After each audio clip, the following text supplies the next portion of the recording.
So we're introducing Piper is it Brinkley? Correct. Yeah, Brinkley. yeah, Brinkley to the show. All right, and we're just gonna have you start in with your journey. Start out from how you grew up and how you came to these understandings, and we'll go there, and then from there, Mike and I will certainly have questions. We'll just Yeah. dive right in. Yeah. All right. Yeah. Jump in when you stop me when you have a question. I want to bring up, and don't be alarmed at how far back I'm going. No, We will skip around. Yeah, you can go to a past life if you like. Yeah. I'm not interested in that, but yeah. We'll just start when I was like 3 or 4, I think. I don't have recollection of this, but my mother retold this story. So it was part of my growing up hearing this story. Apparently, when I was 3 or 4, I was playing outside, as you do when you're born in the 80s, and we were outside. And in our house, you could look out the bay window in our kitchen and see the backyard. And she said she saw me like looking up and around like this, arms out, just looking up and just turning around. And I was in my own world with that. And she was like, that's weird. And when I came in, she was like, hey, Piper, what were you doing out there? Like, what was that? And she said, I said, when I was 3 or 4, I just realized I'm part of this world. The birds, the trees, the earth, the everything. And of course that freaked my mom out a little bit, because how profound is that for a 3 or 4-year-old that Right. at that age, you don't understand that your sister is also your mother's daughter, right? So it was a little advanced, but I always did feel that way. And then of course you drift as, you're conditioned with different things. But the reason I start there is because I think we all kind of go back there to that realization. And I love that. I love that feeling. And it's popped up throughout my life in various situations, various, scenarios in my life. So starting there, I love that. That's a great starting point. Yeah. Yeah. So now that I'm in this part of my journey, it's kind of going back to that really hard, more often, more frequently. That's kind of where I live. Okay. More now. So that's, you imagine what you've built up from age 3 or 4 to now I'll be 44 in March. All that I've been conditioned, and then you have to release all that as well. It's just kind of like feels a little full circle in a way. Even though I'm not done, we're never done. Yeah. Do you have siblings? I do. Okay. I have an older sister, Hadley, and then my parents got divorced around that time. And then my mom got married to my stepdad, John, who my child is named after. And he brought a daughter. And then my dad remarried Debbie, my stepmother, and they had Jamie and Michael. So I'm kind of the middle. I'm my mom's baby, but I'm the middle overall. And that says a lot there too. But that's why I like to ask. I'm a middle child too. Yeah. So I'm my mom's baby, so I got that going for me, and then I am the middle too. But so that dynamic. But what I loved about growing up, and when I was young, we would play Barbie, right? Like Barbies forever. And you want to talk about flow. It was like 8 hours of flow. Like you could not stop us from playing Barbies. And I don't remember what the hell we were doing. Like we didn't have the house. We didn't have, I had a cat as like a couch. We were just doing stories, and just enacting this thing. And I love that. That was play, right? And that's kind of what we're doing even now. Well and said. I love the synchronicity of the Barbie movie coming out now, like when all this is happening. It was kind of cool. So it's so funny you say that. I've heard a few people mention that about the Barbie movie specifically. Yeah. That's cool. I don't know if you've seen it. It's just a really cool. I loved it because I love Barbie, but I also loved it because it's, very feminist and very just like, duh, this is how we're treating women. And I think there was 2 mistakes. This is aside, my opinion, whatever, give me a microphone, I'm going to tell you. But there were two mistakes. One, when in Barbie world, there was government. And I don't think if everybody's living their truest, most authentic self, Ken's doing beach, that's all he does is beach, then you wouldn't need government, right? I don't think it would exist, really. Yeah, because the universe in itself is a full governing system. It doesn't Right. need to be, yeah. It's Spot on. Yeah. you should go by Animals how don't you fuck up. feel. Yeah. Yeah, it's self-governing. So I love that. So I think that was a mistake. And the other was, how Ken was like, oh, horses, like the horse thing, whatever. Yeah. That's a matriarchal society. That is not masculine. Horses are matriarchs, like elephants, like even lions. The lionesses are the ones that do the hunting and stuff. So I just thought that was kind of my little. I would have liked Yeah. your Barbie version better, Piper. It was a good movie, by the way. It was fun, and I heard, I obviously I wasn't a big Barbie guy, but it was I heard very accurate as far as like the clothing and the house. My sister was big into Barbies, and so she was explaining to me like, oh my God, Mike, this is like, it's so accurate down to like the littlest details. Crazy Barbie, like everybody had crazy Barbie. Yeah. I mean, that was funny. It was so funny. It was precious, and I just love that she played that role. But anyway, the flow, the synchronicity of all that, it was really kind of a joy to see again, and it was funny. But it's funny you mentioned Barbie in particular, because on my personal journey too, as I kind of began to remember myself, if you will, certain movies would like come out and showcase that to me, and I began to pick that up in film too, like you're saying. And so I do believe these movies are coming out very synchronistically, and it's cool watching like it mimic or match our experience as our eyes get opened. Yeah, because as you mentioned earlier, like your first memories when you were young, and that's why, like even in some biblical understandings, Jesus said this a lot, become childlike. So the state of childlike state is a state in which everything was just in the state of wonder, just like a great actor. Great actor steps on a stage and is in a state of wonder, not like worry. Our most natural state. Yeah. It's fun. It's a curiosity. It's just let's see what happens. Yeah. But talking about movies and shows and books and all that stuff, I rewatch stuff a lot, but I'm seeing different things. Like everything I watch now has like, oh, they know, they're saying the truth. And it's just like, whoa, all the stuff. Like even I watched 6 Feet Under, that old HBO thing. Remember, it was such a big deal because two gay men were kissing, and that's like not a big deal anymore. But it was, but that whole series was just existential. And it was all like, this is what life is. And they tell you in it, the dad that is the ghost tells you like it's not that hard, just just have fun. Like, right. Yeah. so it's just neat. It's so awesome that you say that, and I so know what you mean, because as I rewatch films and things like that from childhood and just early adulthood, all sorts of things, I start to see all these little tidbits, these little breadcrumbs that have been in movies my entire life that have been talking about this. These different concepts, etc.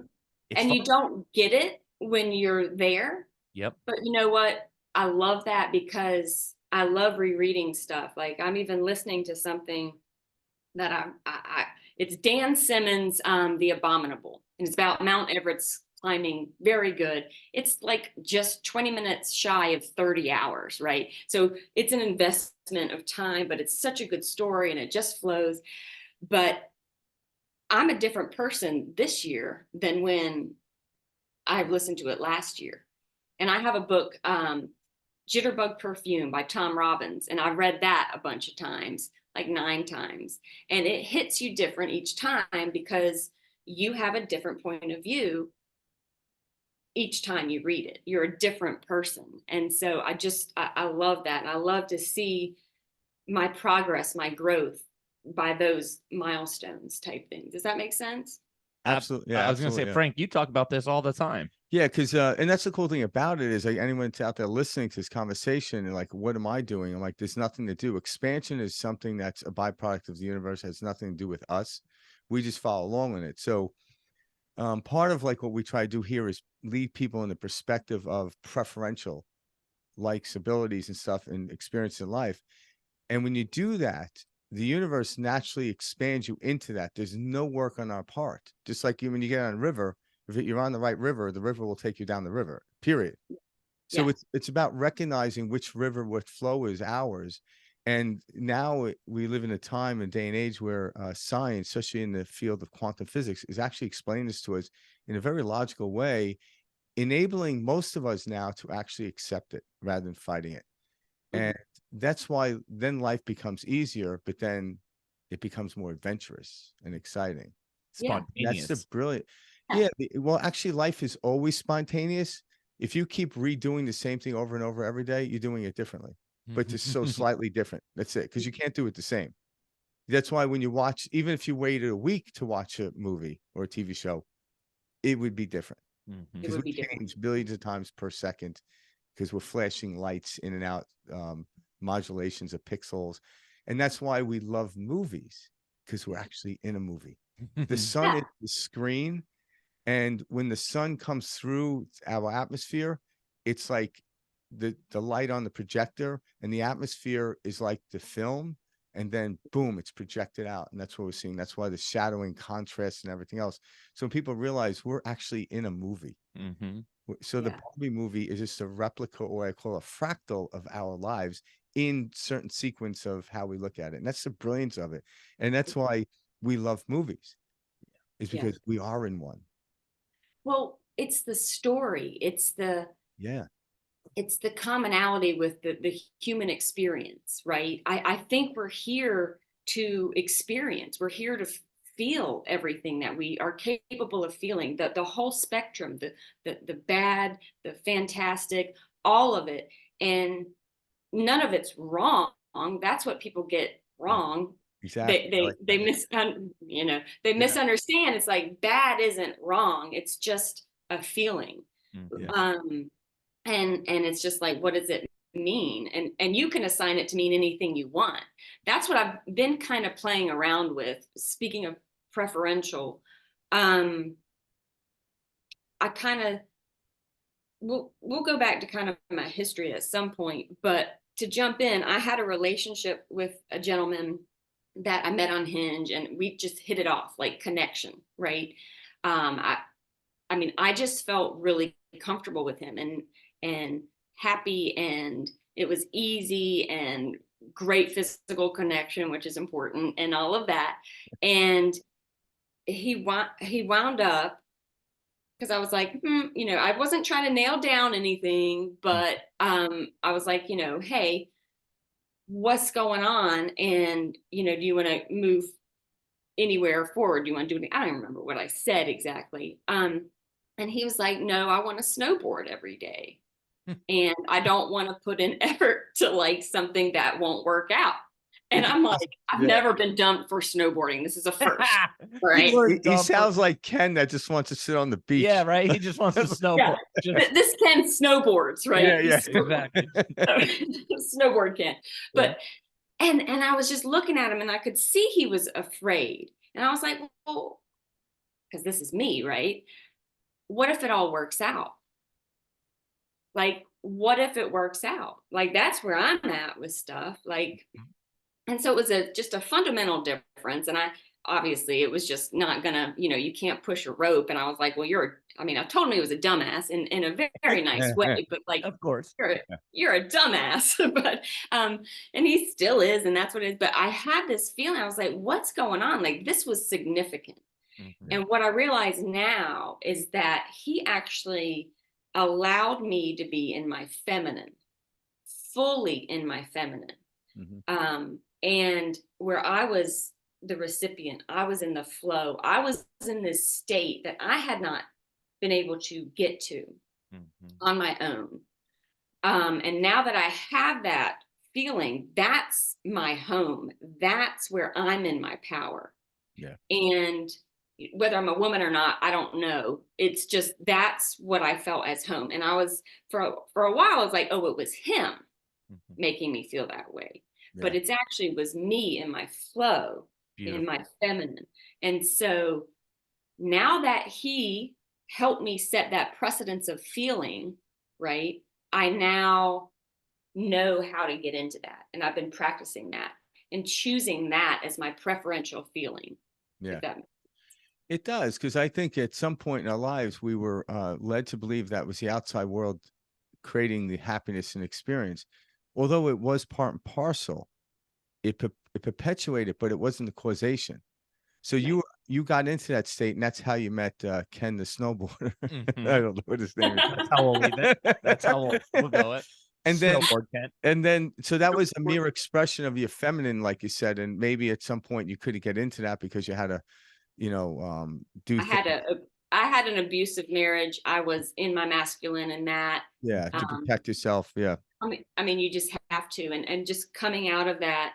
I think I'm like, I'll be 3 years in July out of that marriage. And in South Carolina, you have a year-long separation thing. Okay. And so it's been a while, but there's a lot of cleanup to do with that. There's a lot of growth that came from that. But after Snowboard Ken, I cannot wait to tell my friends that we have named him Snowboard Ken. Yeah. I love that. That is so fantastic. Yeah. But after that, when I got into that pure feminine, which, guys, if you can make a woman feel like that, amazing. She'll do anything for Yeah, Snowboard I Ken. like what you said earlier, because it's not that we make them, we allow them. Mhm. Allow them. Yeah, we allow them, because then we give them the space, just like the feminine gives the masculine the space as well. Mhm. And I think that's where a lot of fights come in relationships, because it's like we're trying to get the other person to do it. I'm like, no, it's when we allow each other to be who we are. Well, Yes. because the masculine and the feminine need each other, even It's within yin us. and Like yang. we all have, I Yes. have masculine and feminine in me. And the closer I am to that, the more reasonable I am. If I'm away from it, I'm not reasonable. I really am not. Well, that's exactly it. Yeah, it's We're funny. we're out of the Yeah, balance. like, oh shit, there it comes from. Feminine, the feminine is illogic, right? The masculine is logic. It's the structure. It's Yeah. that. You think of the mirror as masculine, the reflection is feminine. It's Mm. the yin and yang. It's Yes. all Yeah. it's all that. It's all the same thing. But really, life is the paradox, because it's both. It's everything at once. Yeah. So I love that, but finding that extreme feminist part, or feminine part, excuse me, Mhm. totally just it was a catalyst for this whole journey, this whole last year of where I can receive, I get downloads, Yeah. I can feel when that happens. I really stepped up my meditation game, getting into flow on a daily basis, living my life in flow. It's totally different. Yeah. I'm powerful in the masculine. I get shit done, Cool. right? And I created a company with my husband. We built that up. We just, you can't just do it, right? But God, I want to say, it's like, you guys are car people, right? One of you. Frank is Yeah, I guess so. Right. Okay. more so than me. Well, this might be. Have you ever driven a Porsche Yes. with the back engine? Yeah, I think most, if not all of them, have the back engine. Yeah. Okay. Yeah. Well, what's different? I kind of do it like your masculine, your logical mind is like driving a regular car, where it has the engine and it just goes. It pulls it. It Yeah. does. The difference between going with the flow and getting in that is a back engine, where it pushes you. Yeah. And what it does is, you got the back fin, you're going over 50, the back fin comes up and it pushes you into the ground, into the road. And then Yeah. you are connected to the ground, and you're one piece with not only the car, yourself, the road. It's all united, and then you're really going. I feel like that's when you're really in flow. It's just, you can accelerate. It's amazing. Great analogy. Yeah, it's true.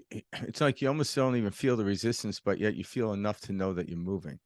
Yes. It's Yeah. just the relativity of wow, this is really happening. This is going. This feels good. Yeah. I think my favorite part about your story that you just shared about Snowboard Ken, Piper, is the fact that He's gonna listen to this like, what the hell just happened? He'll never.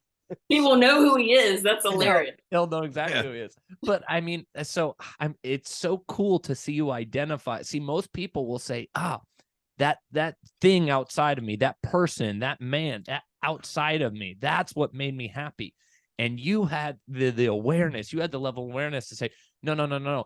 That experience gave me this feeling, and this is the feeling that I was searching for. This feeling, is me. This is, true Piper Brinkley in her prime, that best feeling.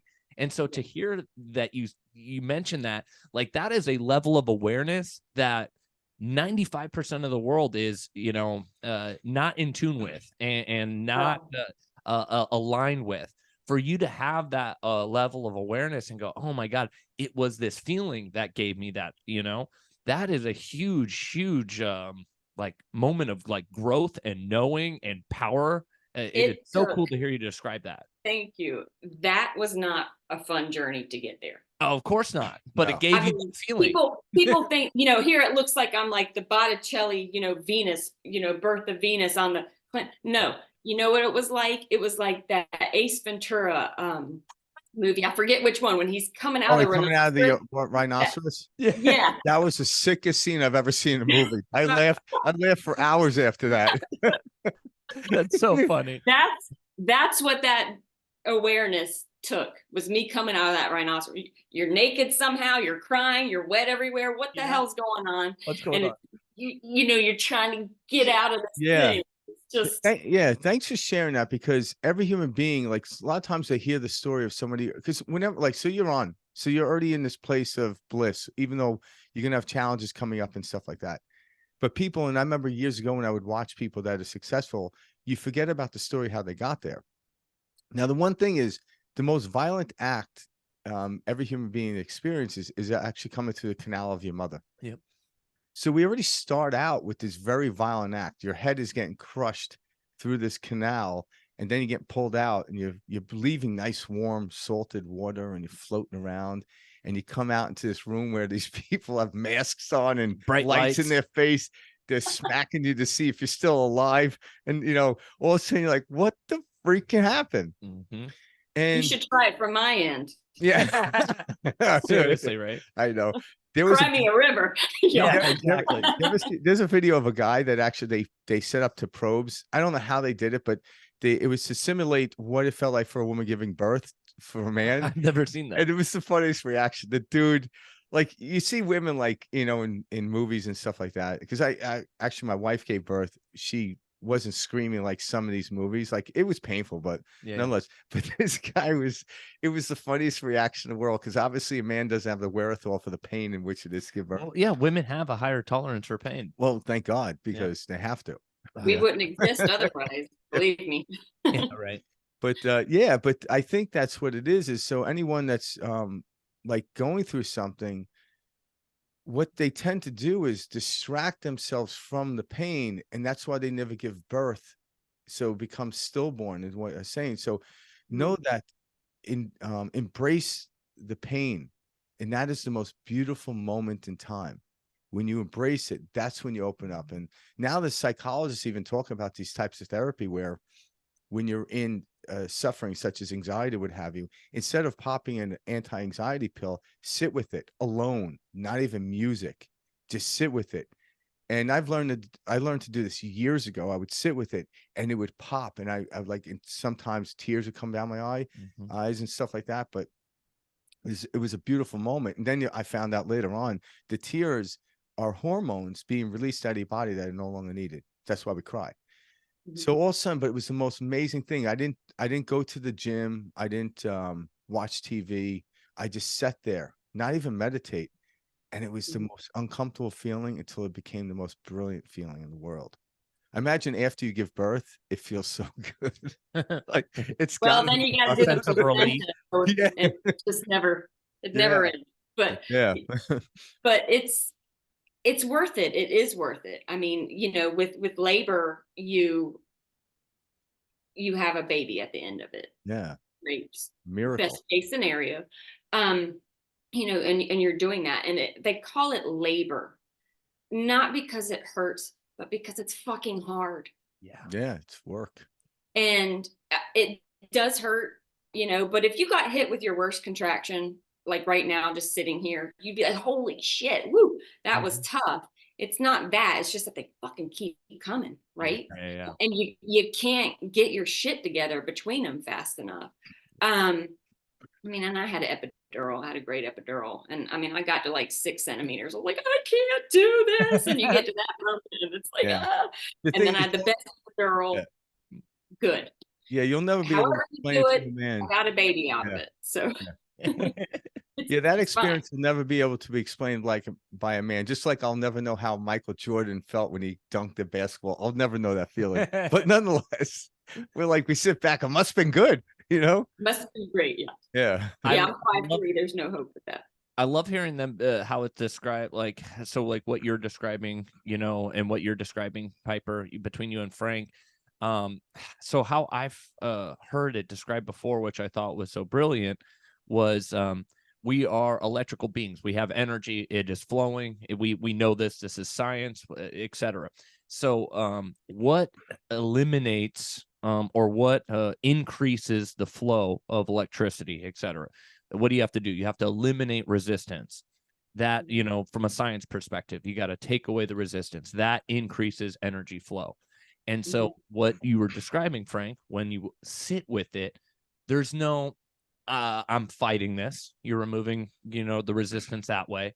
And there's no like, oh, I shouldn't be feeling this way. You're removing the resistance, because these are the most common feelings that come up. It's either like, okay, I shouldn't be feeling this way. I'm going to, go do A, B, or C. You pick your activities that give you a dopamine hit to try to take your mind off of it. And what are we doing by doing that? We're creating more resistance. We're not allowing that energy to actually flow.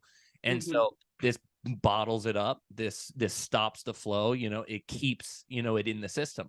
But when you sit with it, when you sit with something and you allow it to truly flow, this is how the body begins to really move, and you can clear that energy. And so I know exactly what you're saying, Frank. Now when I have like that anxious feeling, or I have something like that, I don't label it. I don't say, oh, this is anxiety, because again, that's creating resistance.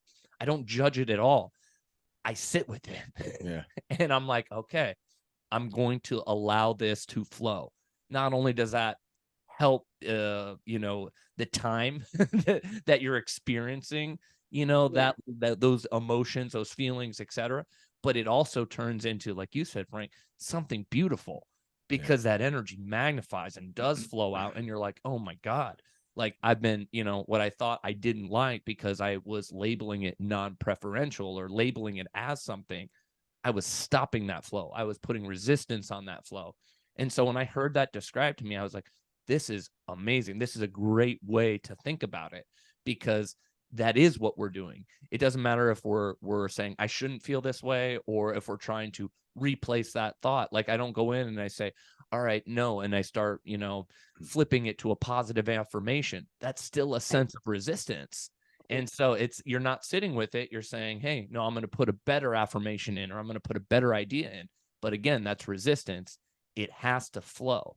And the more you let into that, that's when you kind of step into that place of magic. So I'm a big, the numbing, the resistance, the shoulding. Don't should on yourself. There's no judgment on how you feel. Again, feeling bad is not wrong. It's just how you feel.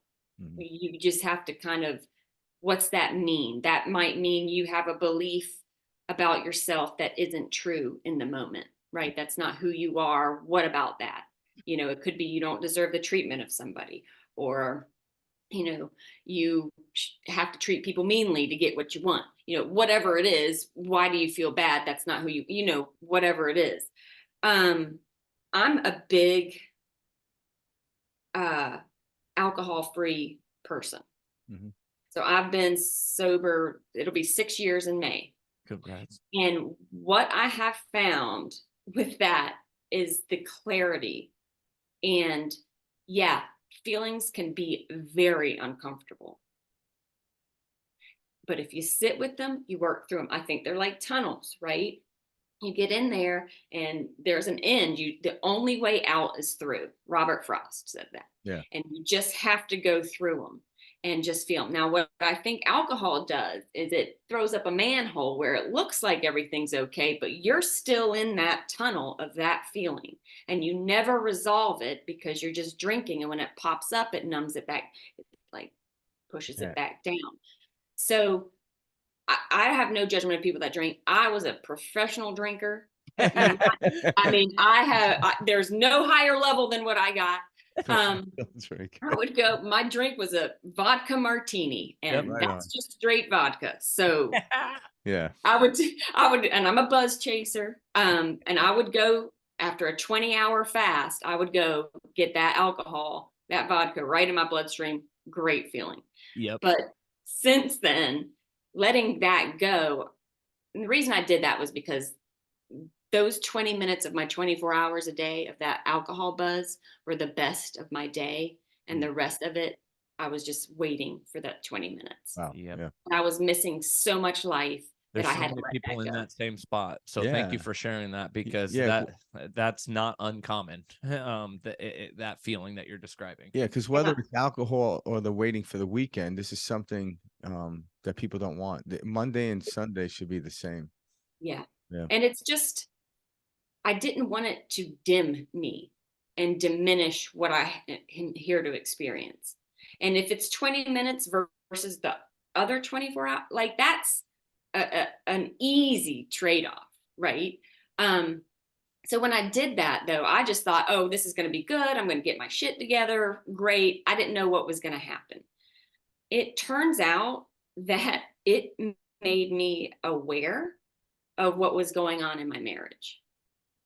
It made me aware of my role in that. It made me aware of the effects of that on my child. And it made me so much more aware of everything, which is scary because then you're just like, there's nothing to do about it but be aware of it and to work through it. So it's like, you just have to do it. And once I realized it was a gift, and like I could then change and I could make new decisions. So before with alcohol, I was just in it and I just kept perpetuating it and I was in it.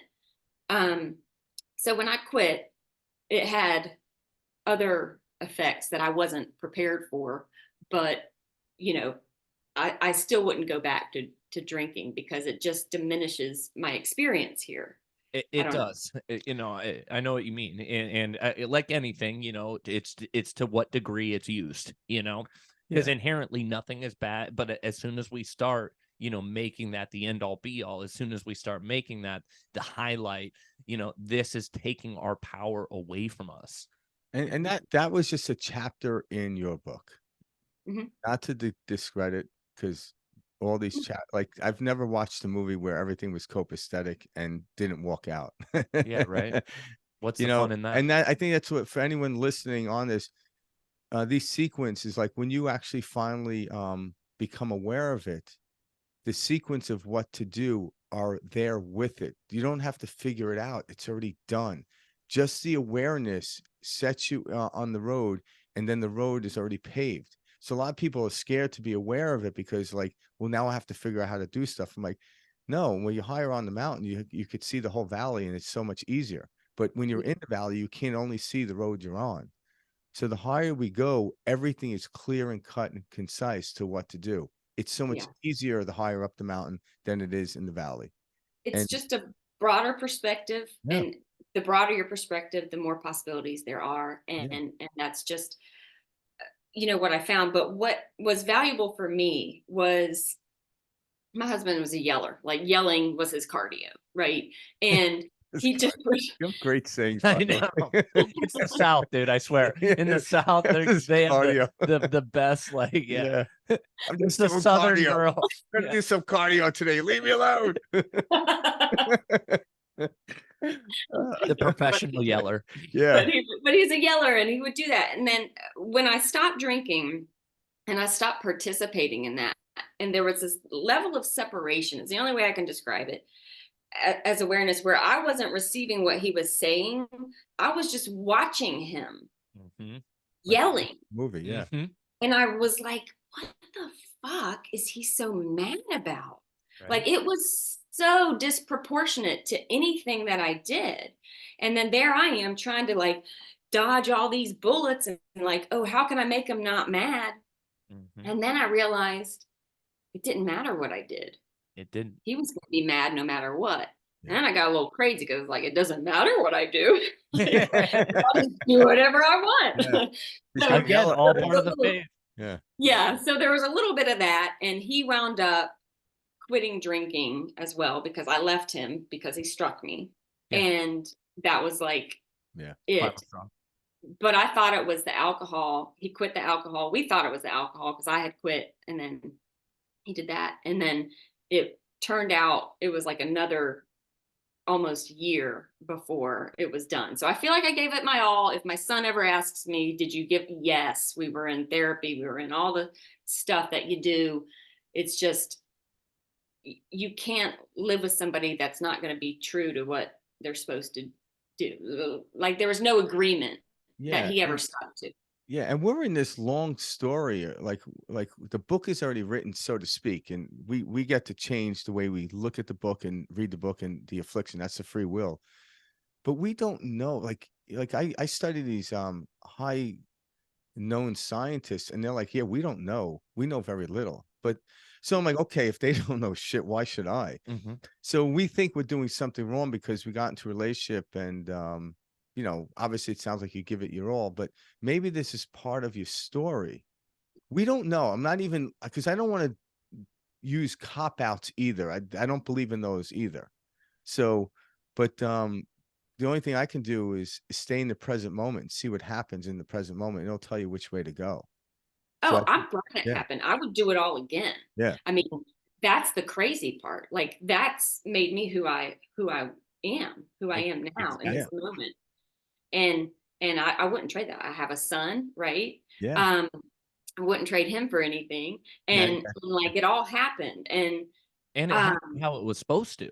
Yeah. You know, down to every little thing, even the stuff like the striking, all that, like it happened just like it was supposed to. And I remember having this realization because oh man, my 20s were rough, dude. And I remember when I started to remember myself, you know, as I got into my 30s, etc. Holy shit, you know, everything is happening exactly like it should. Even the really bad stuff, you know, and this is hard. And then, of course, our minds go, you know, well, what about this? Was this supposed to happen to some? And yes, we choose these journeys long before we get here. You know, we pick our parents, we pick the situations we want to have. We want to remember this. We want to learn forgiveness. We want to learn whatever. And then we come into this world, right?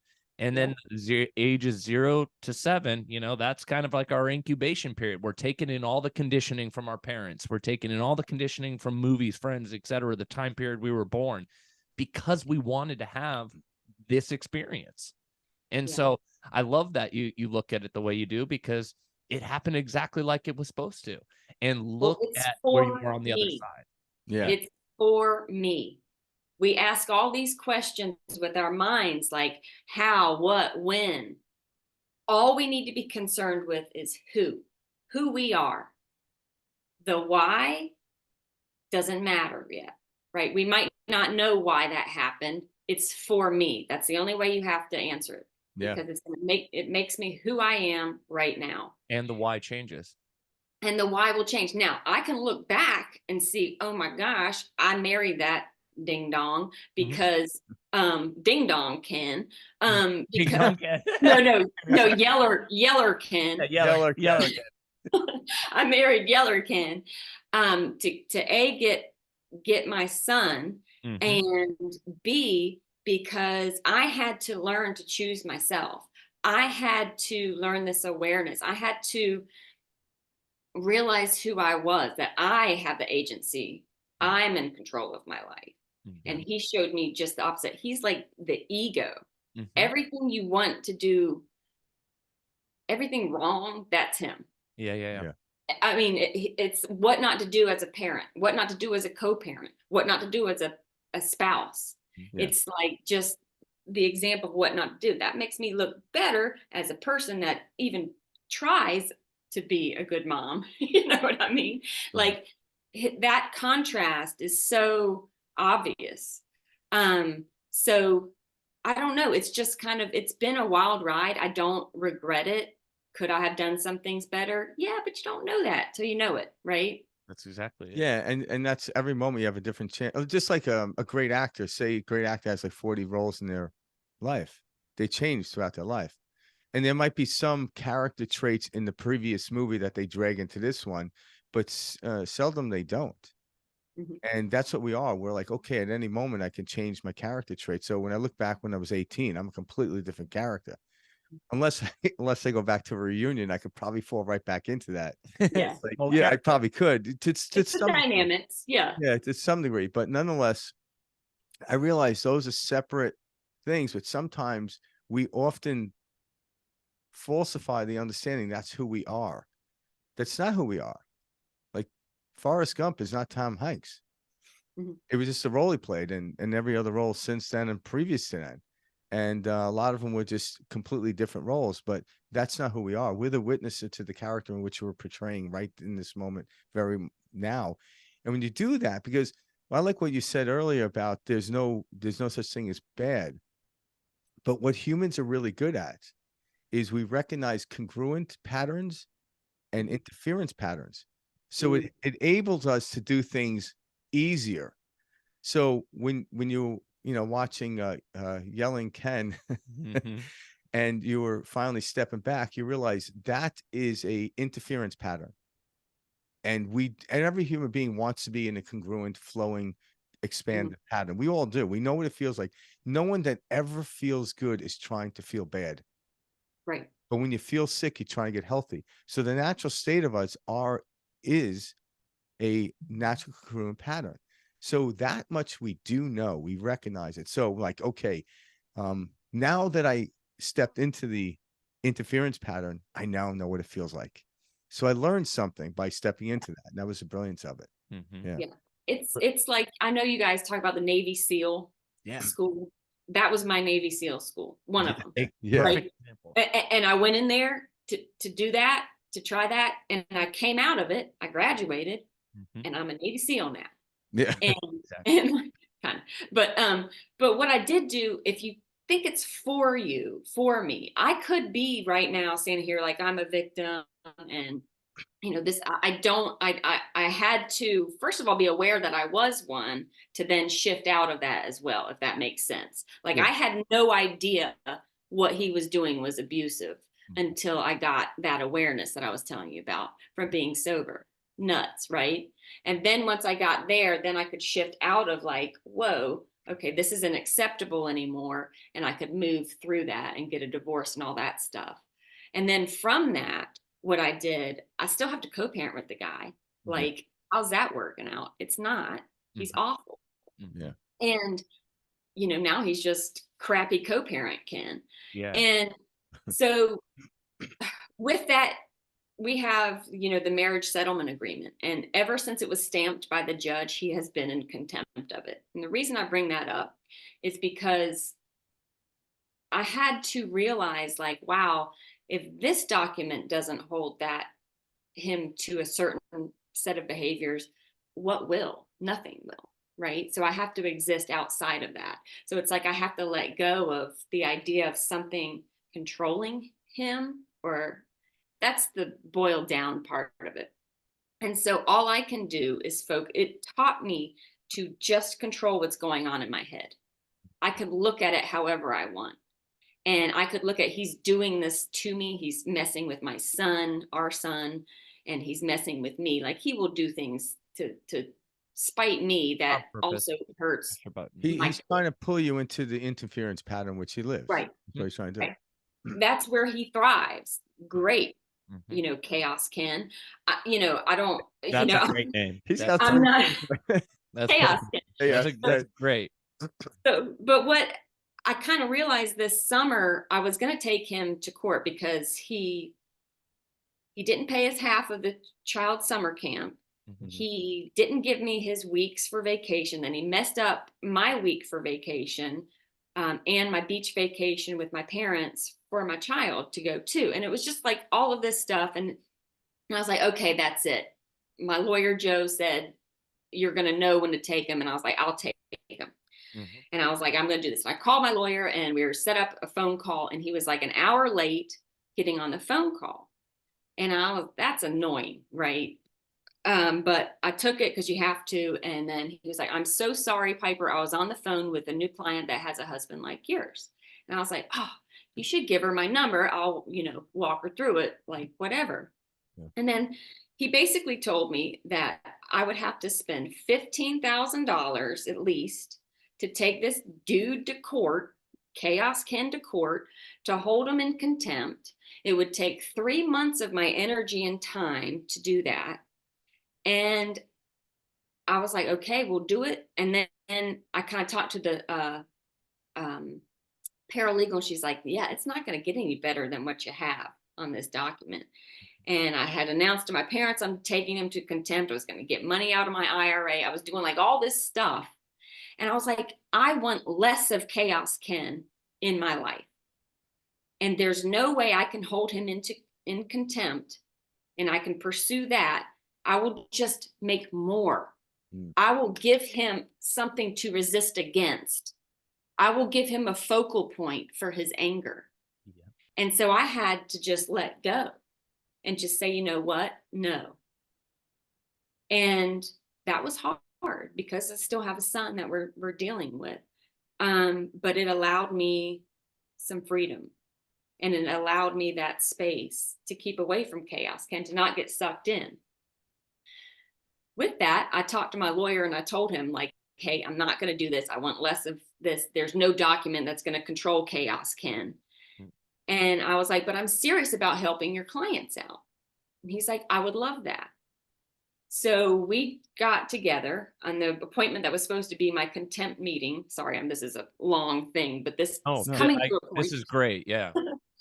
But I realized like we were going to do that and we were getting in there, and I met with Joe and we discovered this whole thing like, hey, I'm going to be a coach for divorce, right? Like I'm going to be a divorce doula, I call it. I don't know if you know what a doula is. Yeah, we've had a doula on the show.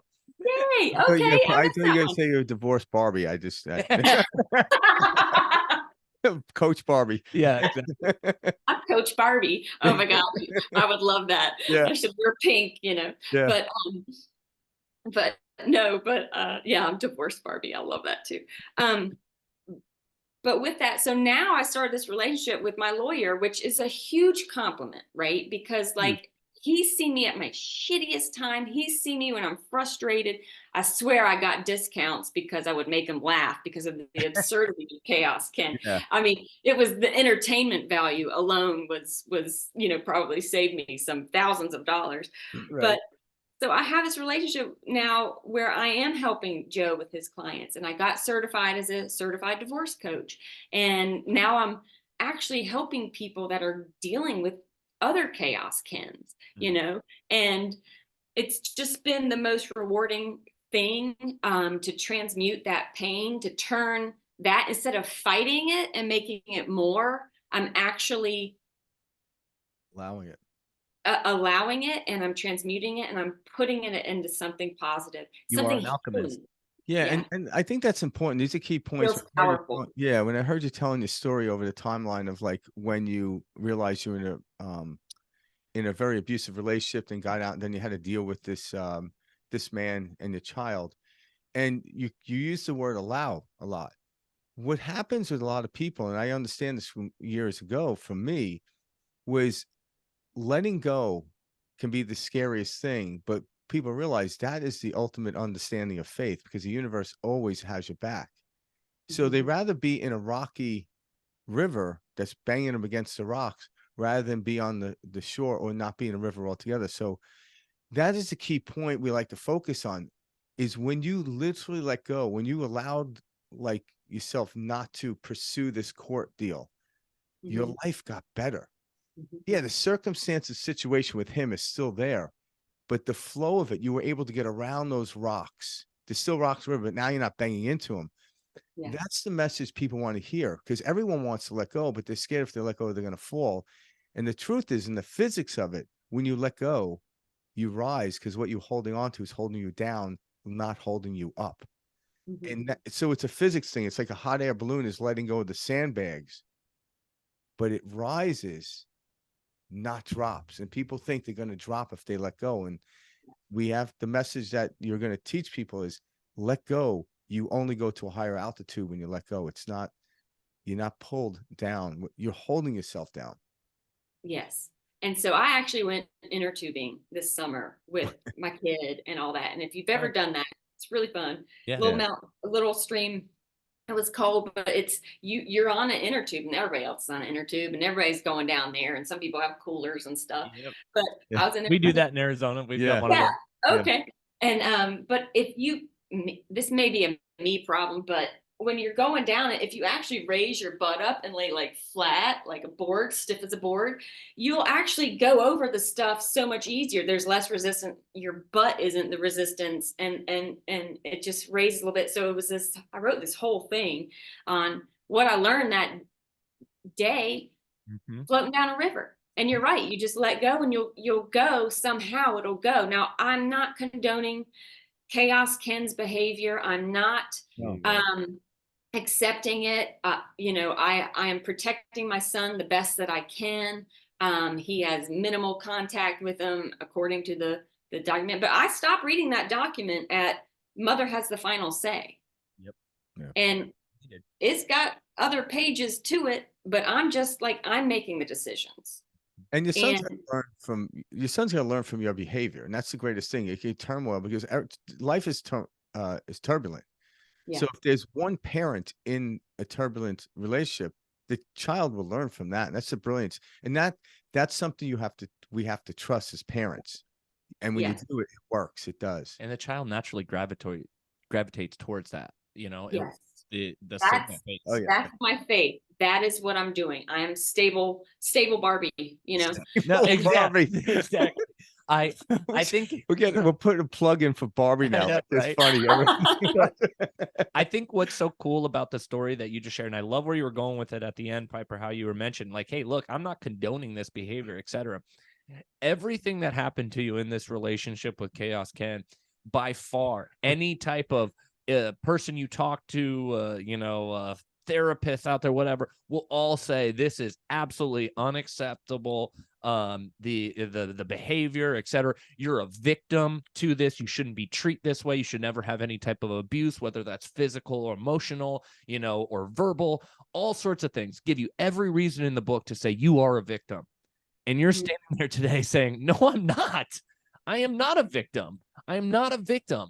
And that is when the biggest shift in our life happens, is when we say, no, I am not. I don't care how easy it is to say this. I understand the situation was not ideal. I understand I was wronged in this situation.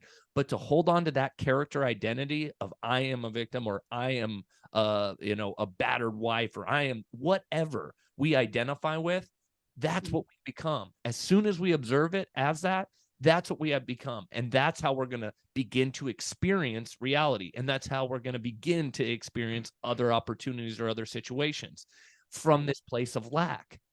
You said, no, absolutely not. And again, it's going back. You're not saying, hey, no, his behavior was acceptable. Absolutely not. Right. I'm not saying he was a good dad. I'm not saying he was any of the above. What I'm saying is I will not allow that to affect where my attention goes. And as we all know, where your attention goes, energy flows. And this, just like going down the river, the more attention we put on this negativity, the more attention we give it, the more we get sucked into it. Yeah. Yes. If you don't show up to a fight, there is no fight. Yeah. You can't clap one-handed. Yeah, and no. if my hand doesn't come to Chaos Ken's party, there's no clapping. No, it's funny. And I can't control. It's like I can't control what he does. And he's like, "Oh, you're so controlling." I'm like, "Honey, you would be little lamb Ken if I could control. I could control you. Exactly. You'd be a sweetheart." I can't. And also, it's like I can't control what he does. I can't control what he does at all. And so, but I have complete control over how I'm feeling, what I'm thinking about it. That's my power. And my power, I'm shifting it to what kind of mother I'm going to be for my son. I'm shifting it to my household is my sanctuary. Mhm. And that when my child's here, it's calm. Yeah. Yeah. When you were watching, you remember how you said you witnessed him, that you were in a clear space, but you could actually like witness and have this awareness of him yelling, at you, and you were like, why are you so angry? In that moment, did you ever get any type of like information or download, like just like, oh, this has nothing to do with me. This is all Yes. his issues. This Yes. has So nothing to do with me. when I'm looking back, and the past doesn't exist. Yep. And it doesn't, but we have memories. Why do we have memories? I think our memories serve as little mirrors of who we were and who we are now. It's just like rereading a chapter of a book or rewatching a movie. It's just how we can view our progress. And so now when I look back, I knew my marriage was over. I knew it was over. Like, I'm terrible with like actual chronological time. March or May, 2019. And I had just mopped the floor and he came in and tracked mud. And I said, whoa, you're messing up my floor. I think if you mop a floor, you can fucking call it yours. Yeah. Yeah. But I said that and he flipped out and he was yelling at me so much. And he sat there and he called me worthless. And for some reason, that was like the rock bottom of our marriage. That was it for me. I saw him being so angry at a floor, at me, like, well, you're messing up my floor. Like, just take your shoes off. It's not a big deal. And I saw how angry and scared, and I realized I was married to somebody that would think that anybody on this earth is worthless. Well, he feels Much worthless less himself. his wife. Yeah, he's the work. Like something probably happened to him when he was a child, or whatever. We're not here to discuss Yeah. that, but when someone says you're worthless, that's how they feel about themselves. They're Right. only projecting what Right. they. And I get that now, but when I heard that, for me, that set off me putting money aside. Yeah. And then it took from that point, and I worked with him. We had a company together, right? Yeah. So this was it's Tough hard to get divorce. out of Yeah. these things. Yeah. But it wasn't until like November that I was like, that's it. But now looking back with the memories, with the mirrors, my awareness, I can see the pain that he's in now. Exactly. Or wasn't. Exactly. I can see how frightened he is to lose control of himself. I can see just the pain that he's in, the fear that I don't know how else to describe it, but that's how I can, and that's, not excusing his behavior. That's not excusing what he said. That's not excusing anything, but that's where I'm at now. I can see him for that. And like, bless his heart. Yeah. He's got a case of bless his heart. Yeah. So Can you forgive him for that? I've forgiven him. Yep. I mean, because now I see it as like, it's just so sad. Well, like for me on my journey, I remember I didn't understand what it meant when Jesus said, forgive them for they do not know. I thought that was ridiculous. Like, why would I forgive an asshole like this? Doesn't see his kid, doesn't pay child support, is abusive, etc. And it's because he does not know. He's so trapped in this identity, this character. He thinks, from, whatever trauma he's going through, that is his escape. That is like, he is such a sad little trapped little boy. That's all it is. He is a child, and it's like, why, like, to be mad at that, like, I can't be mad. You have to like feel for someone like that. So that's the only reason I bring that up, is I know when I was going through my hardest stuff, I actually started to forgive the people that I was holding this massive grudge against. Yeah. Well, I find it's exhausting to stay mad. I don't want to maintain that feeling. You gotta, and I've seen him do it. Chaos he'll just keep that going. for 72 hours. And you're just like, Cardio, yeah. like, yeah, it's That's serious. I Yeah. mean, he is so skinny now. But, but anyway, Anyone out there trying to lose weight, Yeah. anger is a good. Start screaming at pure yourself. unadulterated rage will do it. But he but yeah, so I just, and this is with my mother. My mother is like Chaos Ken. She's Chaos Barbie. And she's she is the same way. Like sometimes it's like they're not really mad at what's going on. They're just mad. And even my kids like, oh yeah, Pops was mad. I was like, what happened? And he's like, oh, he's not really mad at me. He's mad at himself. Like my 8-year-old kid gets it. Yeah. And so, We've got a much better understanding, honestly, at that age. And then we throw a bunch of conditioning on top of it and forget it all. And also too, like this is interesting because you're so tightly tied to your child just from the DNA. When you change the way you think, you change the proteins in your genetic makeup, you literally transmute into your child. Yeah. So now, oh yeah. Oh, now, like, yeah, right now. You were physically changing his DNA. Yeah, I had I was working with somebody and they're like they were asking me like, what kind of books should I have my children read? I'm like, well, there's a handful of books, but I'm like, when you change, you transmute the energy. We're like, your kids are Bluetooth speakers of you. oh, that's cool. And the same, they can change you. Yeah. So at some point, we don't know who the king and the peasant is. It doesn't really matter. I'm like, because I always say when I woke up one day and I discovered this stuff, it might have been someone across town meditating and I walked into that field. I'll never know. And I have a 20-year-old son. I remember there was a point when, we've always had a good relationship where he was very quiet. Now he's very outgoing and people are like, well, it's because of you. I'm like, well, maybe I feel this way because of him. I don't know who transmuted the energy. So it's very fascinating how this quantum field works. But when you choose to stay in this place, you're actually helping everyone around you, even angry Ken. Yeah. As best as angry Ken can receive the anger, the message you're sending. What I wanted to say was not only that, it's so weird that you're saying that. I'll tie it back to that in a second. Like forgiveness doesn't really have anything to do with anybody else. And closure doesn't exist like it's just within you. Like I've never had closure with my mom. Chaos Ken never apologized ever. I had to reconcile all of those feelings myself throughout our marriage for it to persist. And it was just, it doesn't have anything really to do with him. It's just like a little perspective shift of like, okay, this is okay now. I'm okay with myself now, with where I'm at. And you even see the mirroring too, like with what you're talking about with your mom. Yeah. There's a reason we get into the relationships we do. I can't explain enough how this 0 to 7 age is so important. Like all trauma, all everything that's coming between 0 and 7, everything gets baked into us, And so to say or for you to mention, the similarities between Chaos Ken, your mom, that should not be a surprise. That should be the patterns. Oh, these patterns.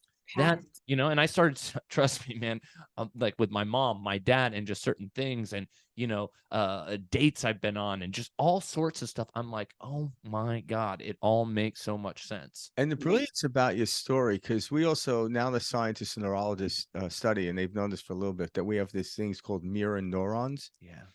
So when you're on this podcast and you go out into the world and tell your story, you're helping other women. And possibly there's maybe angry Kens out there that are like, oh my God, I do that to my wife. Maybe they don't know. Maybe they have to go through you to find that out. Exactly. But when you tell the story, you're telling one thing, that it's possible to get into a congruent pattern. And because of the mirror neurons, that's why we like to watch people do things. Because, if they can do it, there must be something in me that can do that. And there is so much truth in it. We're going to do it differently, definitely. But this is why we love to share our stories, and especially at the level you're at right now. And that's why me and Mike started this podcast, because there are people out there that don't think it's possible, and watching your story, if they're in this situation or anywhere near it, it's like, holy shit.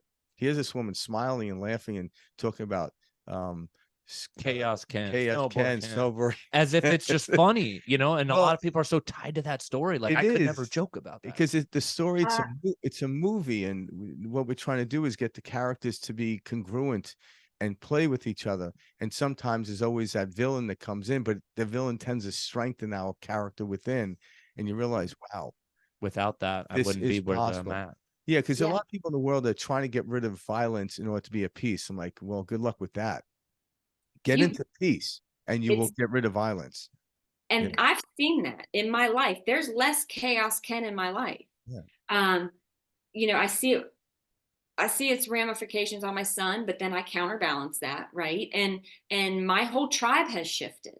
I have lost conditional friends. I've lost judging friends to have people that are like supporting and uplifting. My mom's not on my team. She's not on that team. My stepdad is. You know, that it's like you kind of, everything shifts, and they talk about, you know, the law of attraction and all that. Yeah, I mean, it's fucking Oh, it's work. real. What you're talking about is simply frequency. Yeah. You are no longer on the frequency of those friends. They are Right. a lower vibration than the that you are vibrating at. Yeah, That's and it. the fear for most people is, if I leave the party, I'll go to a party where there's nobody there. And I'm like, that's not true. If you keep walking up the mountain, you'll always run into people.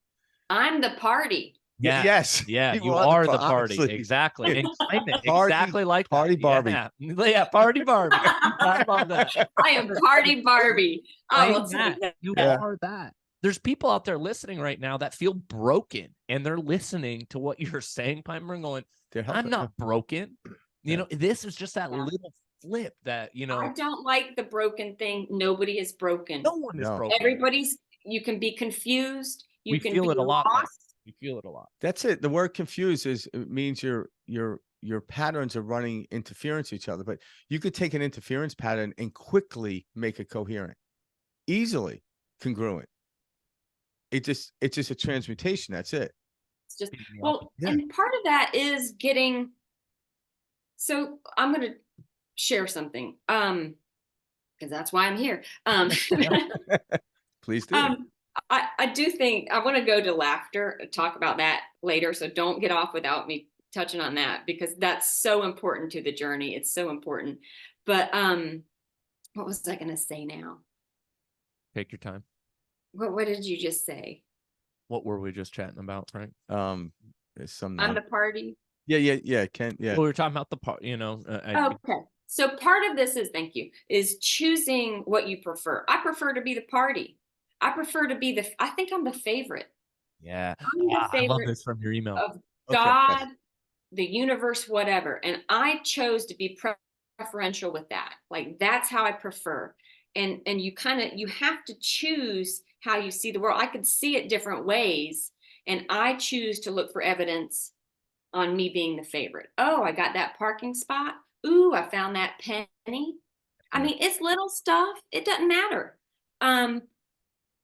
And I live my life that way. I'm gonna start living it as I'm the party, you know, and everything's done. Nothing's happening until I show up. Yeah. So, you know, whatever. And it's That's a always good fun. experience. And that's Yeah. what we're going to experience day in, day out. Yeah. So if you just kind of, and it could be, you don't have to go all the way to the favorite, but you could go like, you know, I'm a favored, you know, or whatever it is, that resonates with you, and just start even pretending that you're badass Barbie for a day, Yeah. or you're super cool Ken. I mean, Yeah. whatever it is, whatever you want to grasp hold of, just try it on. Yeah. Try it on, and then find evidence of it. That's Yeah. it. It's like, And- yeah. It's like every great actor that gets a role, it may take a little while before they fulfill the actual role. Mhm. You know, but then once they're in it, they're fulfilling it. So for anyone that's trying to change their persona, like trying to get out of being Old patterns. chaos Barbie and going into bliss Barbie, it is a little interim, little period where it's a little uncomfortable. Mhm. But yet all of a sudden when you put that suit on, oh my God, okay, this feels good. Now I am party Barbie or peace Barbie or whatever it is. But the interim of change, everything has what we call a G-force movement. Like if I'm walking up a mountain and the altitude changes, the oxygen level drops, I have to get adapted to it. But I don't run down the mountain because it's oxygen. My body, my red blood cells pick up, and all of a sudden I could breathe like I did down at sea level, and everything changes. These are part and parcel of the experience of growth. When, like, a child's being born, it's painful for the mom, but then, my God, the greatest years of her life come. Mhm. So accepting this discomfort as a growth, just like when I go to the gym and I wake up the next day and my arms are sore, I'm like, damn, I had a good workout. But if I didn't know that, I would run to the doctors thinking there's something wrong with me. Right. It's understanding the pain that you're going through is preferential, not against you. So It's people, for you. If you, yes, why does this happen? It's for you, and yeah, you don't have to understand it. Like now I can look back and see it's like a spider web, right? And now I can look back and see the dewdrops yeah. and or the certain thread that took me from there to here. And I think that's beautiful, but we don't know while we're traveling up the little thing. We don't know why. We don't know where it's going. We don't know. Um, Yeah, we don't want to, because that's where the human mind so thrives in the fun. unknown. It's fun to not know. It's a surprise party, guys. It's Yeah, Literally. yeah. Barbie's throwing Well a said. surprise party for us. I do want to say, piggyback off of what you're saying, Frank, for those out there that it's going to feel weird and uncomfortable and not you. You're going to say, I'm not this person. I'm usually upset. That's your ego trying to keep you safe. When you're making this transition, you're going to feel like I'm faking it. You're going to feel like I feel stupid. I remember saying all this to myself, like, you're just faking this. You know, you don't mean this. This is all the system trying to keep it the same. This is the brain pattern going, no, no, no, no. We don't think this way.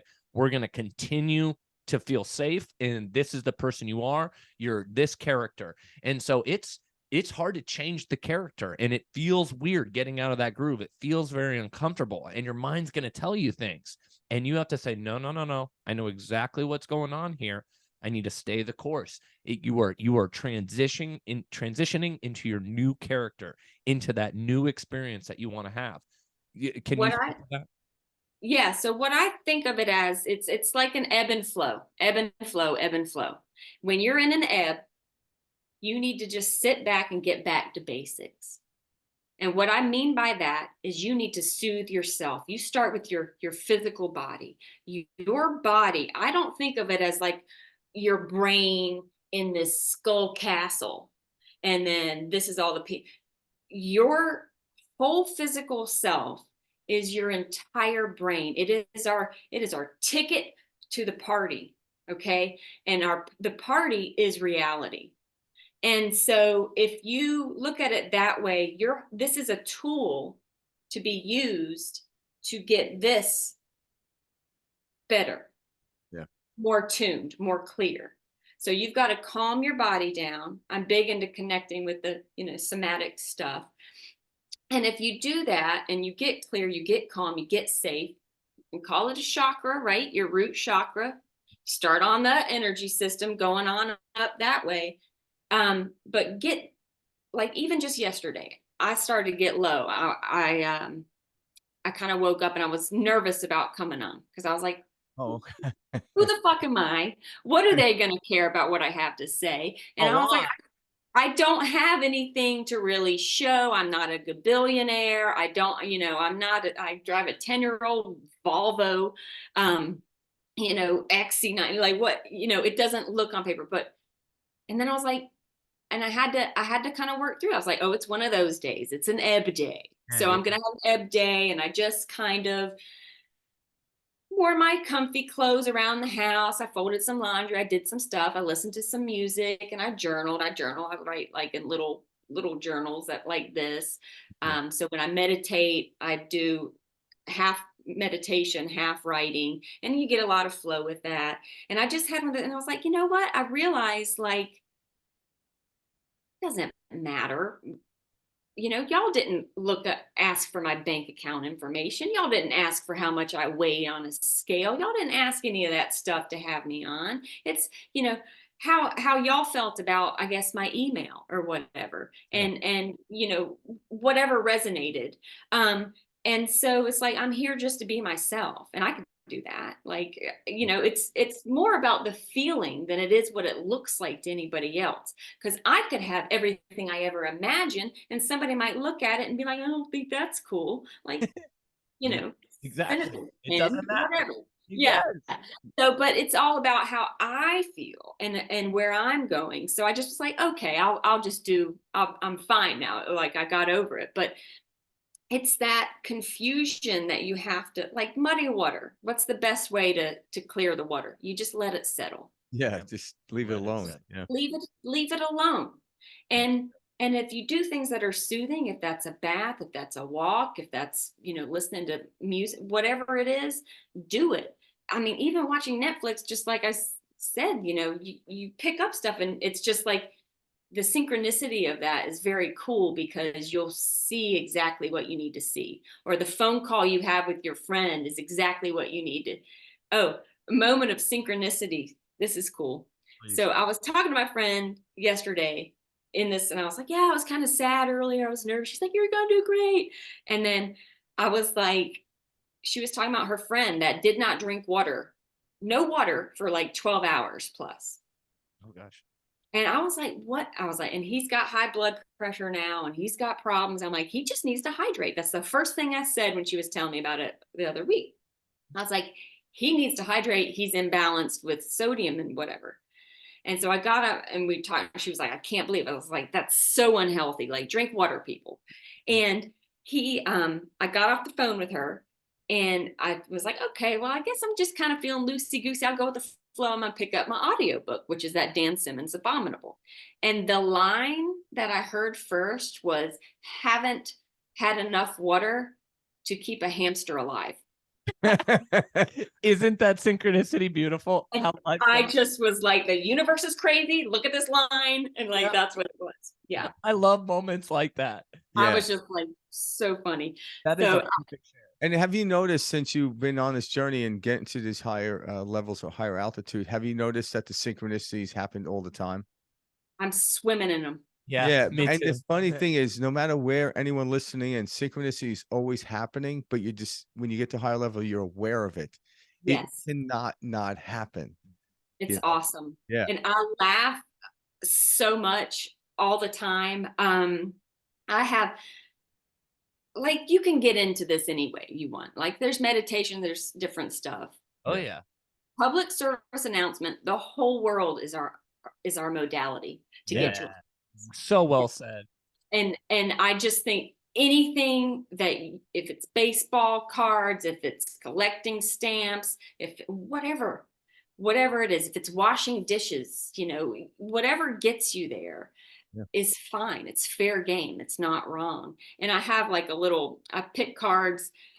This is nice. Okay. The audio description here is it's a big lunch green scale. It has all these cards in it that are hilarious about these animals.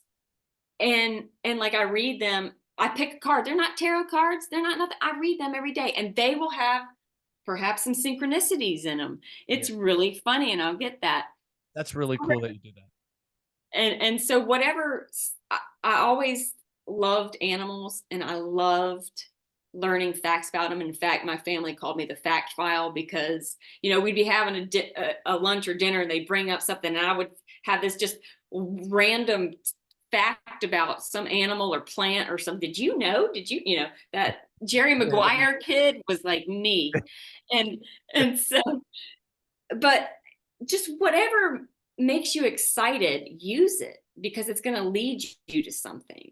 And if you just keep doing that, it just feels good, and it gets funnier and funnier. I mean, I don't know.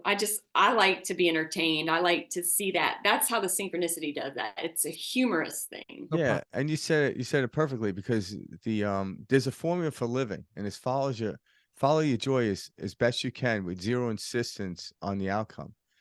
And yeah, and the thing about laughter, like you mentioned it, and laughing or lighting, when we lighten things up, we become enlightened. It's nothing more magical than that. But when you laugh, they realize it's the quickest change of frequency. It's just that unless you're a comedian, you don't have control over it. That's why doctors don't talk about it that much. But they'll say the quickest way to health is laughing, but then they'll go on and spend the whole 2-hour conference on what to eat, what workouts to do, because they can't divulge about how to get people to laugh. Well, it's hard for us to measure. Well, because it's spontaneous. Like, I can forcefully eat certain amount of protein and carbs, but I can't force myself to laugh. I just have to find everything funny, which I freaking do. But you have to. It is funny. I want to say something because you've mentioned this before, the sound of God, right? And it's awe, right? Basically, Allah, God, Yahweh, all that. But you know what laughter is? Ha ha ha ha ha. It's God, God, God, God, God. Yeah. Oh my All God. over. Yeah, you That's just say why that. it is. Yeah. Yeah. That Pretty was like cool. one of the downloads I had because I was like, oh my God, you know God has a sense of humor. He's Oh, got yeah. to. And isn't it Oh, funny yeah. when people fake laugh? It sounds like the devil. You can tell.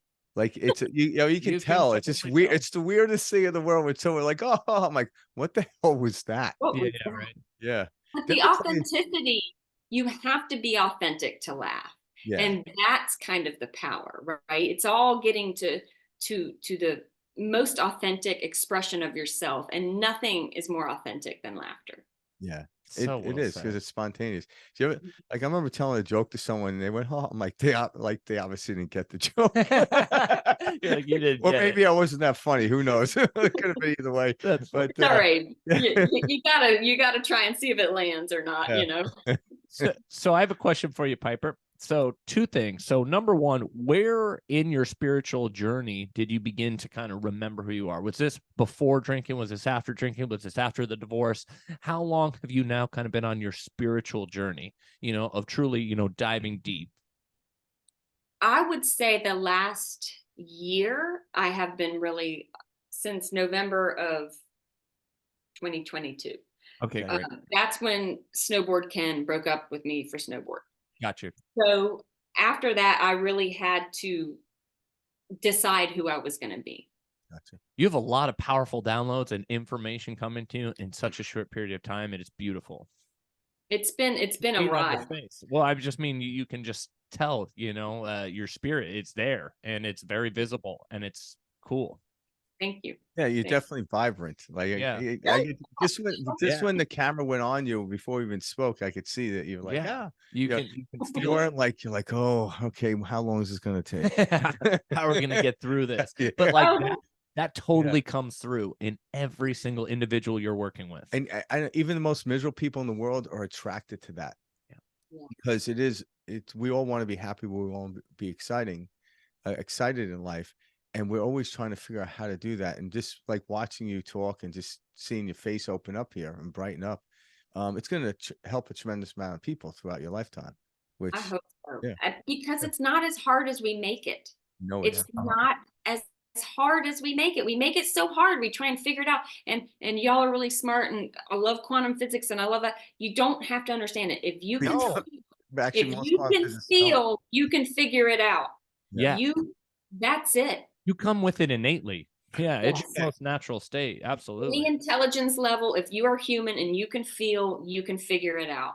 That's And true. it's just, and you want to feel good. I don't care who you are, feeling good feels good. Yeah. That's it. And you are worthy to feel good and you are deserving of feel good. That was a big thing for me personally, because that I struggled with early on in my journey was I didn't think I deserved to relax. I was like, I don't have enough money in my bank account to be relaxing. I didn't think I had earned relaxation. I didn't think I've earned the right to feel good. And that is some heavy ass conditioning that we all go through. And it's in our television or media or social media or news. I mean, we don't allow ourselves to ever feel good. Isn't it amazing? Because I think everyone has this component. I'm going to ask you too about this. I never talked to you about this, Mike, but whenever you like knew you need to relax, like I would do this. I would like tuck away and get away from everyone and I would sit there and watch a TV show. And when I would do that, no one's around, I was completely and utterly relaxed as I was private. But then when someone walked in, I perked up like I shouldn't be doing this. So there was something, but now I can do it with people around. But before I had to do it in a cave. Yeah. Because So you felt guilty. It was that yeah, but guilt. we all knew how to get there, but we just had to hide to get there. Now we could do it out in the open because we don't want to. I don't want to hide in a cave anymore to feel good. Like even like meditation, I'll meditate. But my day going through my life is my meditation now, not just sitting on the couch with my eyes closed. Because that to me, there's nothing wrong with that. That's a great standing point. I still do it. But now when I'm walking through my day, that now is my meditation. I'm out in the open in my meditative world. Yeah. And it's a brilliant thing. And I just The want whole world is your modality. yeah. Yeah. And you're that's what we're here for. If it helps you to get to a better state, use it. And if it doesn't help you get to a better state, then don't use it. Yeah. And you'll know just you do this. Oh, don't like that. It's like going to a buffet. When you go to the buffet, you basically know what kind of food you like. You might try something else, but you're not stuck to it. And you could just simply Or you might be in the mood for this and not that this time. That's the brilliance about a buffet. But if you're sitting there at the buffet and like, I don't like this, I don't like that, I don't like that, and call the manager over, can you please get rid of all these things that I don't like? The manager's like, yeah, you're out of your mind. But that's what we're trying to do. We're trying to get rid of all of these things, saying as soon as all of these things are get rid of, I can now then focus. I'll relax. I can focus on what I like. Yeah, then I can enjoy. But it's amazing what happens like shower moments, even like when you're in the shower, you're getting cleansed, you come out, you're like, oh, I feel like a new person. Because you probably are. You probably relaxed enough and let it go, let it flow, and then you emerge as a new person. Yeah, absolutely. Cold shower. Yeah, I do cold showers too. I know, me too. I did one this morning. It was icy. It actually feels amazing. Yeah, it does. It does feel good. But I know you guys have mentioned that it has the same dopamine kick as cocaine. Yeah, it does. It's funny. Yeah, Not only that, it lasts longer, hours longer than and you don't drop below the baseline that cocaine will make you do. Yeah, right. Cocaine will drop you below the baseline of dopamines that you had, where this will continue rising and level up. Listen, I am a buzz chaser. I will not be. I am a buzz chaser, but so since I don't have my vodka anymore, I do my cold showers. I fast and I get into ketosis. And when your brain is running on ketones, boom, that's a high. My girlfriend talks about it all the time. She calls it tiger blood. Yeah. How long do you fast for? It varies. I've been doing it for over 10 years with the break with my kid, because you gotta eat. I usually do about 20 hours. I eat once a day. Okay. I think guys have more active tissue, so they need a longer window. But I usually eat for 2 to 4 hours. Right. Okay. But I'm eating like a man. I mean, it's once a day. I'm eating a big plate. I am well fed, Barbie. Exactly. It's a lot. So, because I'm active. I roller skate, I walk, I do eccentrics, my workout, and that's what I do. And so but all of that, it's just easy. Listen, I had set an intention when I went to school. I was a health and exercise science major and a studio art major. So I double majored. I'm an artist, trained artist. So creativity is the flow that I fall back on. Absolutely. But I set an intention to find the most efficient way to maintain body weight and health. And I found it with intermittent fasting. Yeah. So I've done all the homework. You don't have to count calories. You can eat any way you want because nutrition is so personalized. Yeah. And it's just, nobody can tell anybody else how to eat. No. And a lot of people, your body will tell you too. Your body will tell you what you do or don't like. And that's part of like your journey right now. Even like you said, it may have hit like last November, but chances are it started when you were 3. It's really when it started. But the more in tune we become, the more intuitive we become. We stop stepping outside of our own experience to find information. Mm-hmm. We may coalesce with other information, but we don't get it. Like, I don't ask advice from anyone anymore because they don't know me and I don't know them. And at any time anyone asks for advice, they just want you to tell them what they want to hear. And Yeah. because I asked you advice, like, that was poor. I'm like, how did you know it was bad advice? You must have known what it is, but you're too scared to admit it. Or maybe you're too scared to do the right thing too. That could be because when someone says, should I do this? It means you know you should do it, but you're trying to get someone off the hook of doing it. Mm-hmm. So, Yeah. but it's this subtle discernment that we have to have. It is a discernment. Is it bad for us or if it's good for us? And sometimes when you're not, when you're at lower levels, like I was at one point, it was tough to discern whether it was a habit or it was good for me. Now I know if it's a habit and I know if it's good for me. It's pretty distinct. And as you Yeah. get to higher levels, like you're talking about and helping your clients, all these information synchronicities happen. That is your information feeding you. It becomes so much easier to know. Like people are like, oh my God, there's so much information out there. I don't know it's true. I'm like, well, go to your own informational source, your higher self. It's all you Yeah. need. Well, and part of that is trusting the body too. There's wisdom in our bodies. Our bodies know what they need. Oh yeah. And that's why the platform of intermittent fasting, there's so much space that I'm not eating. I'm not focused on 6 meals a day. How exhausting. Mm-hmm. You Yeah. don't need to eat every 2-3 hours. You're not an infant anymore. And opening that up and letting my body do its thing, depleting insulin, right? Lowering my insulin. That's the definition of fasting. That allows other hormones to take over and to sustain yourself on your own body fat. You've got stuff on board to do, and it'll break it down. There's multiple pathways to fuel, all that stuff. But letting that, the biggest benefit from IF, intermittent fasting, is the clarity. It's the health foundation for getting in touch with my body. And you just cut out a lot of static doing that. And then that showed me that alcohol wasn't serving me. It felt awful. And then when I quit that, that was my path, was IF to AF to, divorce Barbie. And then, now here I am. I don't know what I am right Changing now, but lives, Barbie. Yeah. know, Change yeah, the life, Bobby. yeah, Guru Barbie, Yeah. like that. Your progress higher Barbie. self. I don't Yeah, anything you want to be, Barbie. Yeah. Yeah.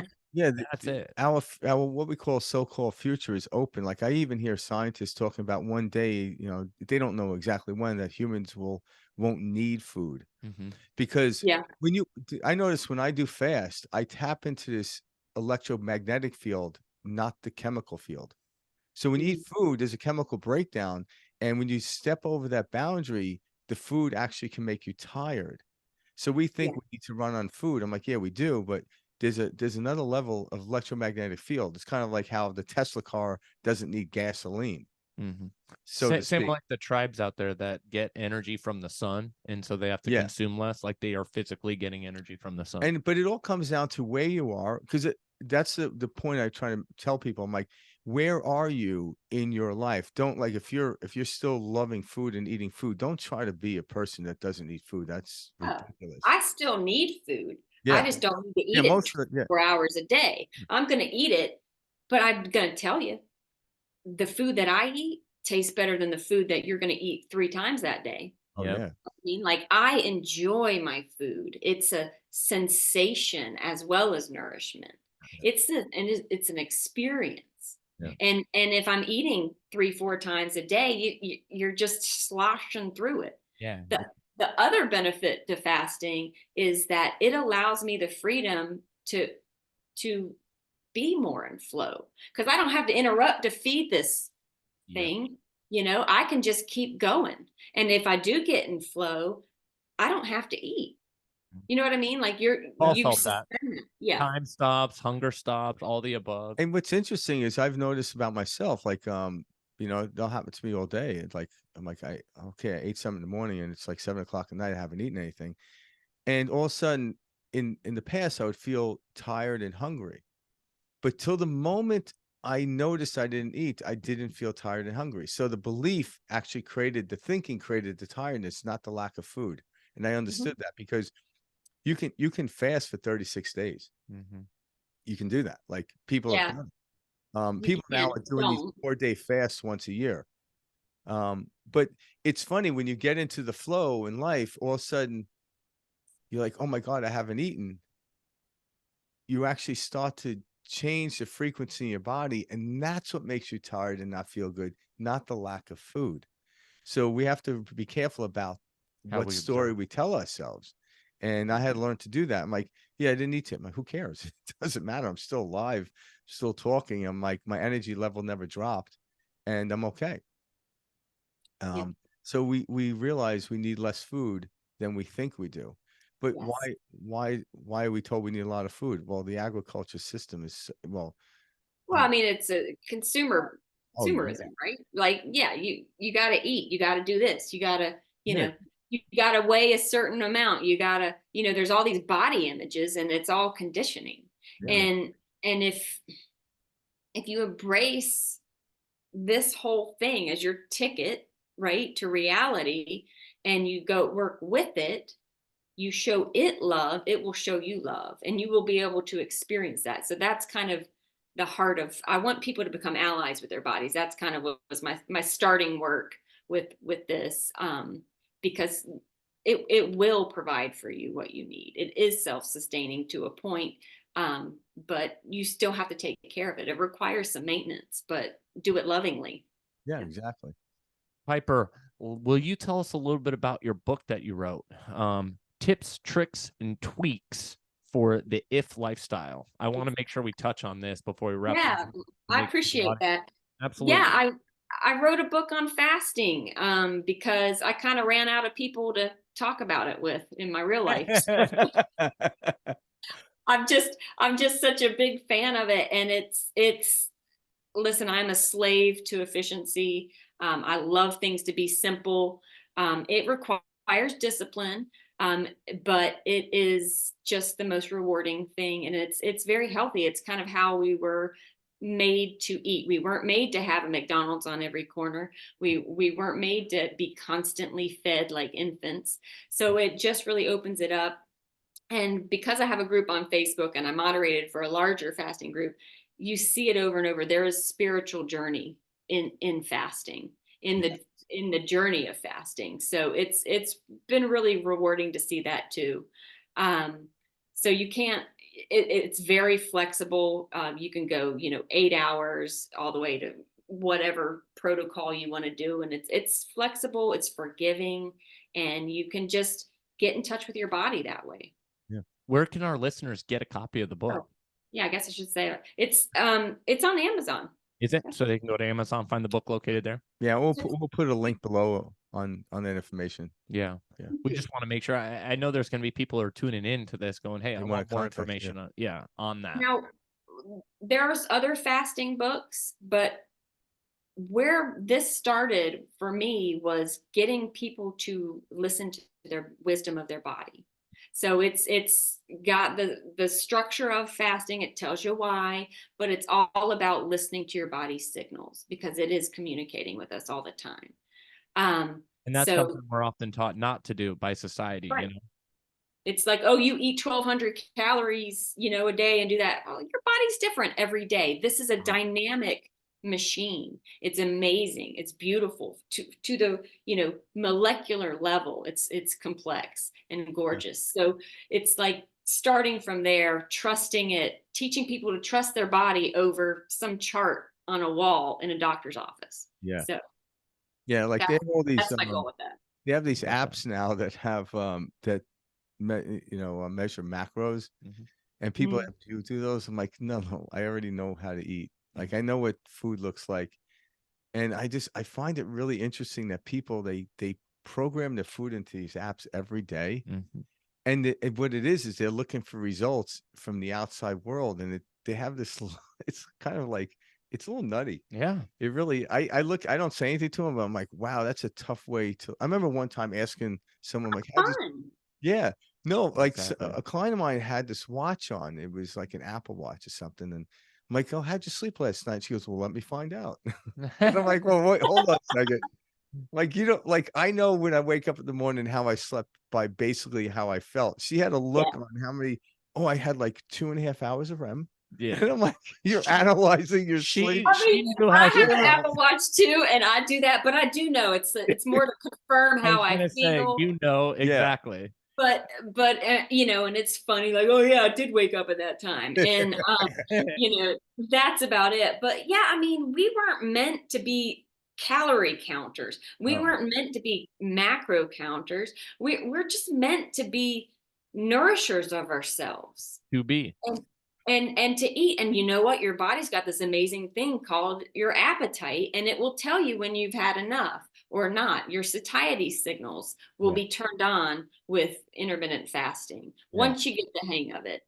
And that way I eat what my body needs that day. Yeah. Tomorrow it might be less. Yesterday it might have been more.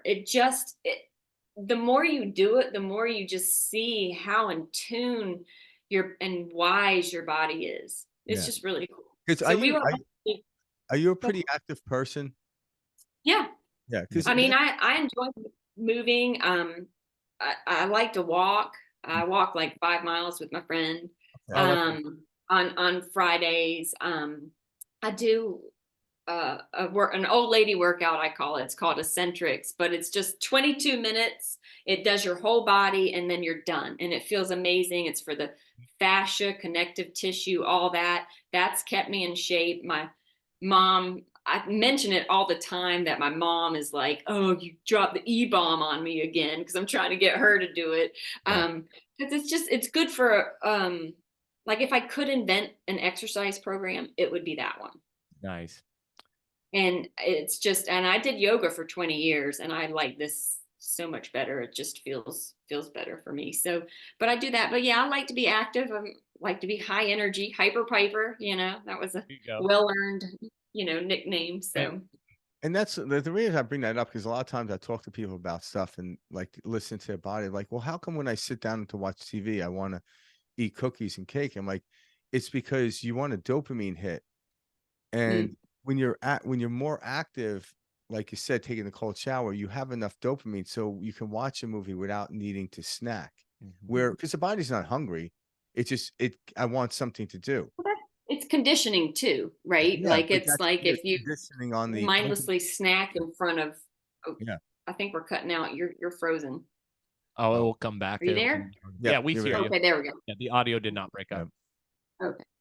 Well, anyway, it's a conditioning thing. Like you used to snack in front of the TV and do that, and it would you kind of still want to do that. It's just you don't have to, but Well, I think you want to get to a point where if you do it, it's a choice, not a it's direct. not Body mindless. Yeah, reaction. You you're like, want to be mindful, yeah, right? yeah.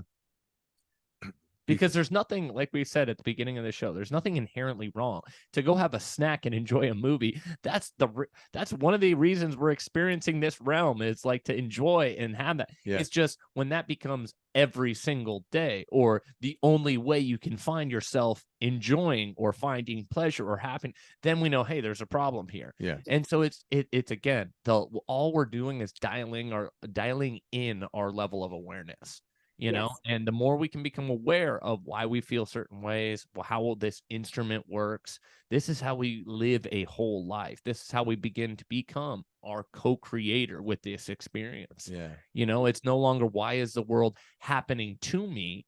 It's, hey, I can't wait to see what's next. I Yeah. can't wait to create what's next. And so all we're talking about, and this best, Piper, is we're talking about remembering our power, taking our power back, giving us what's always been there, our ability to control this experience. Yeah. Yeah. Control the feeling of it. Yeah. There's a quote I want to read you guys. Please. I reread Dark Matter by Blake Crouch, Okay. and it's really cool. He's got another one, Recursion. Here it goes. What a strange thing to consider, imagining a world into being with nothing but words, intuition, and desire. It's a troubling paradox. I have total control, but only to the extent that I have control of myself, my emotions, my inner storm, the secret engines that drive me. Now, Yeah. that's life.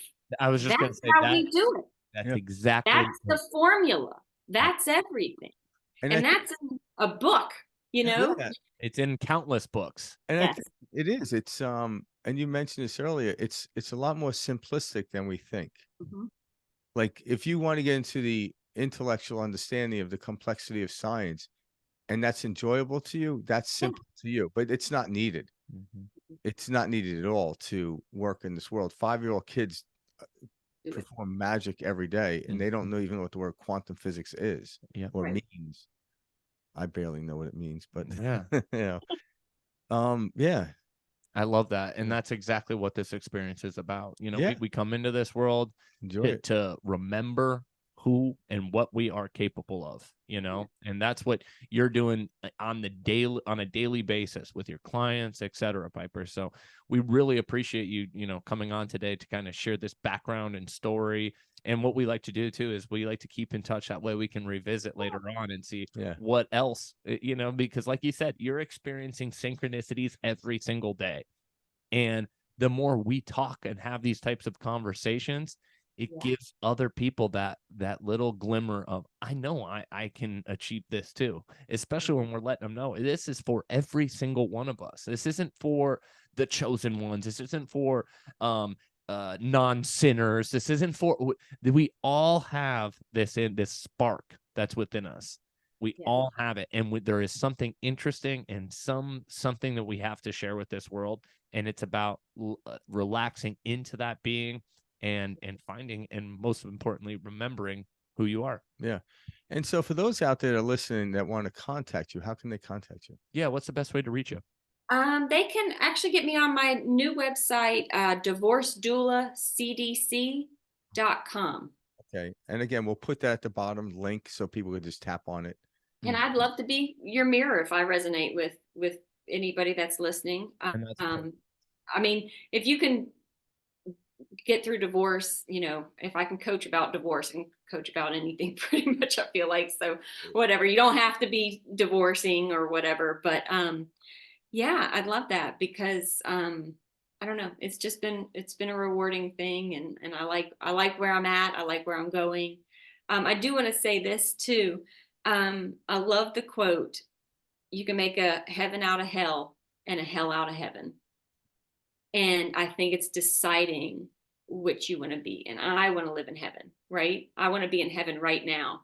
And so, you know, we're not putting our heads in the sand. We're not, you know, not at all. Quite the opposite. ignoring anything, but it's just choosing to look at it as heaven. I mean, we're on a fucking planet that has coffee, that has chocolate, that has this magical animal called pork, you know, that's like its own food group. What the, you know, it's a pig, you know, I mean, and it finds other food flying for in you. the sky. It's We've like, got what's going on? Man's best friend, our dogs. We've got it all. I mean, it's just like, what's not to love? So much to just celebrate. Yeah. remember that, and that's Your all. energy is contagious, Piper. Yeah. Oh, thank you. Just want to You guys have a lot of fun. I love listening to you guys. I have enjoyed this very much. Oh, well, this will not be the last visit, because we'll have to have you back on. We need to see where this journey goes. We need to see what happens with Chaos Ken in the future, because I have a feeling that will shape exactly. I have some hilarious stories. Oh, I'm sure. And we all do. And that's what's so crazy, is we all have so much that we can relate to by having this type of conversation. So thank you for reminding others out there and being that bright light, saying, hey, you got this. Yeah. Thank you so much. You got it. And hey, if it doesn't work out the way you want it, it'll be a good story. Exactly. Yeah, there you go. Exactly. There you go. Piper, it was awesome having you on the show. Nice having you on, and much love to you and your son. Yes. Take care, John. Guys. All right. Thanks, Piper. We'll see you soon. Bye. Bye.